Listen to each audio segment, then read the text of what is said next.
Hey everyone, welcome to today's edition of One Single Story, where each weekday we offer a brief lesson from a section of today's reading, and then we examine a single relevant question that passage points us to.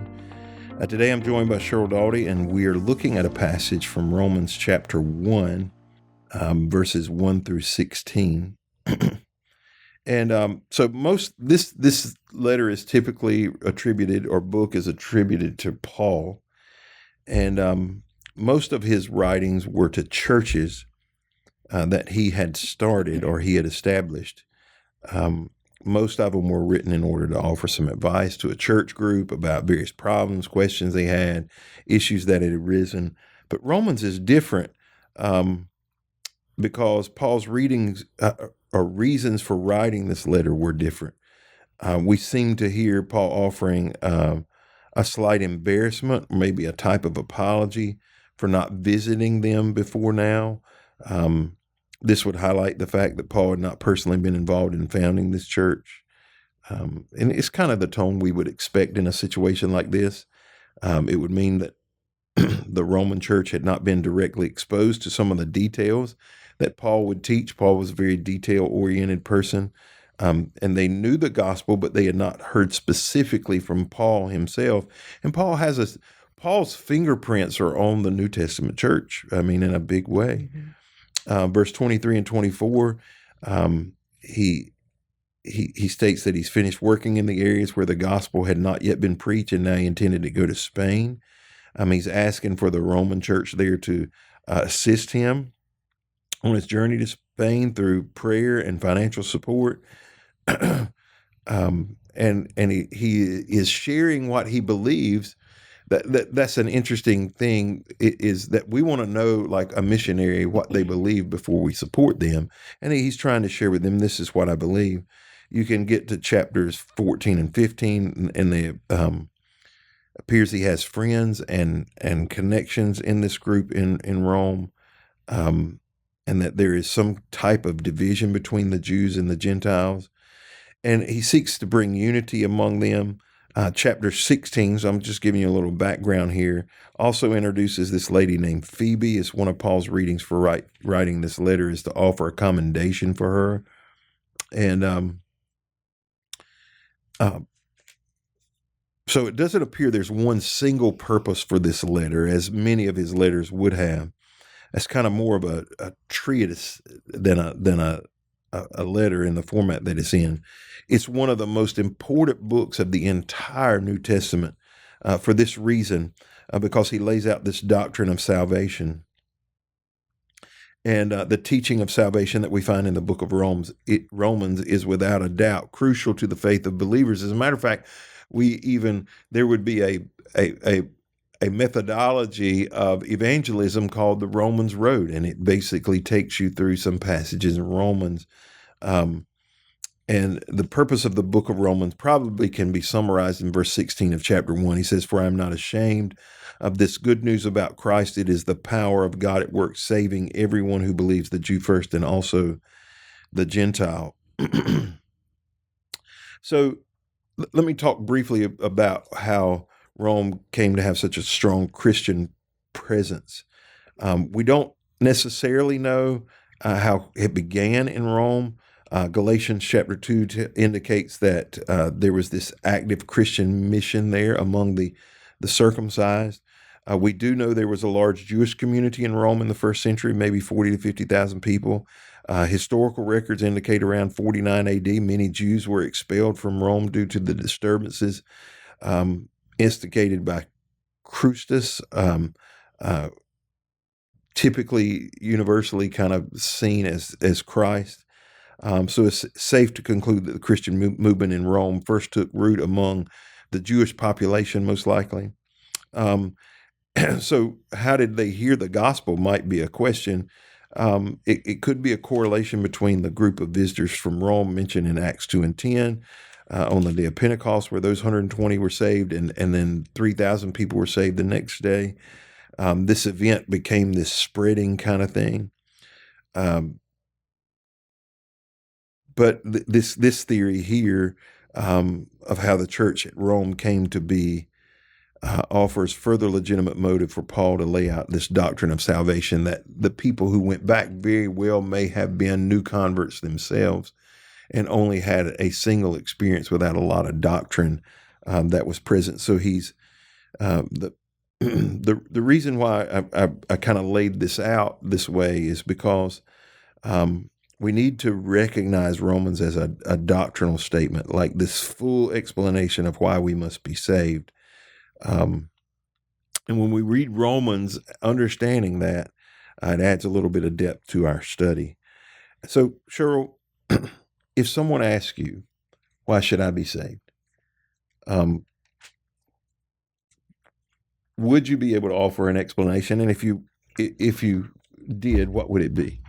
So I think we kind of have to approach this topic in the same way that Paul would have, because we see in several of the different books that he wrote to different churches, and some of them written to specific people, he was so good at knowing how to approach people in a way that they could relate to and that they would understand. So I think your answer to that person who has come into church and they are seeking a relationship with God is going to be much different than the person who says, I don't know anything about them. I don't want to know anything about them. And their answer, their question to you is like, well, why do I need to be saved? Kind of like, this is the last thing on my mind. You give Right. me a good reason for it. And in that case, I feel like the best way for us to approach that would be by helping them see or just asking the question, like, what do you think sin has done in your life? What do you think your bad decisions or the consequences of the bad decisions, what kind of effect has that had in your life? Because I think if you can begin by helping them see how personal it has been and how destructive it's been in their lives, then you might be able to help them get interested in wanting to get rid of that. Right. And wanting, if they don't understand from the beginning why they need forgiveness for it, they can understand why they want it eradicated and taken away. And I think we know there's only one way for that to happen. How often do you get to have that conversation with people? Not often. Yeah. And why do you think that is? I think it's because so much of my life is here, and it has been for so long.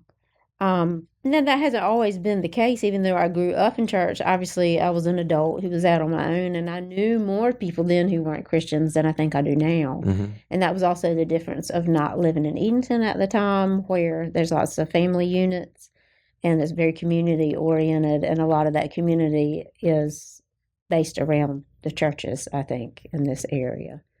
But I do think that that is a challenge for us because, of course, we want to disciple people who are interested and have stepped into the church.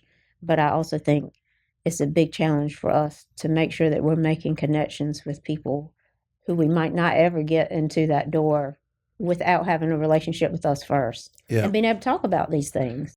We've had this conversation in around tables recently. And for me, it's a real challenge because my job requires me to help people that typically are somewhat associated with the church. Yeah. Already seeking. Yeah. Now, they may be sinners. They may have completely turned away from God when I'm dealing with them. And I'm trying to walk them through a path of restoration. And that's possible. I have to be very, very intentional to have interaction with a spiritual interaction with people who I know need to be saved. It's not that they're not out there, but and sometimes this is just a lame excuse too. Let's hear it. I'm exhausted, right? Yeah.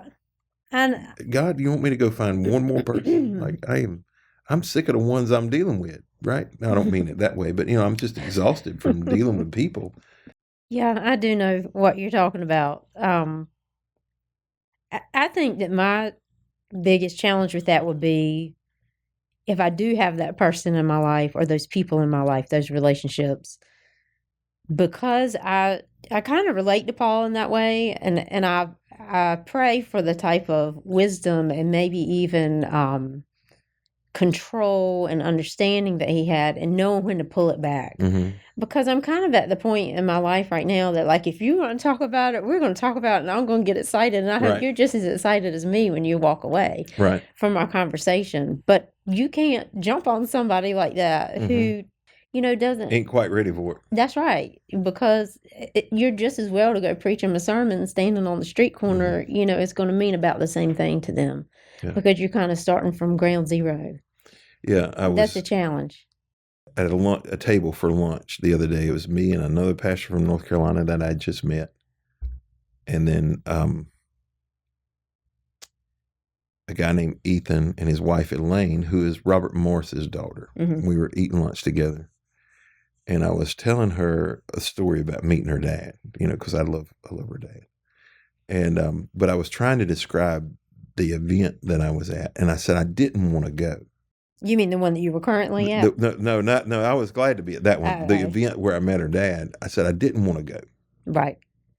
I went kicking and screaming and I was trying to think of a word to describe the kinds of people who were going to be at this event. And Ethan said, a little too gung-ho, right? Mm-hmm. And I said, yeah, exactly. That's exactly.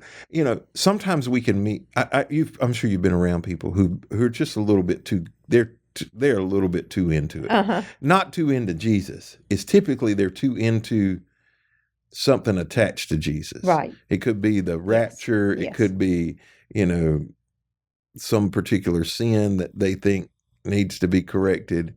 And that's all they talk about. They're just a little bit too gung-ho. I never want to come across that way to people. Now, what I should say is in my business life, I deal with a lot of people that I know are sinners.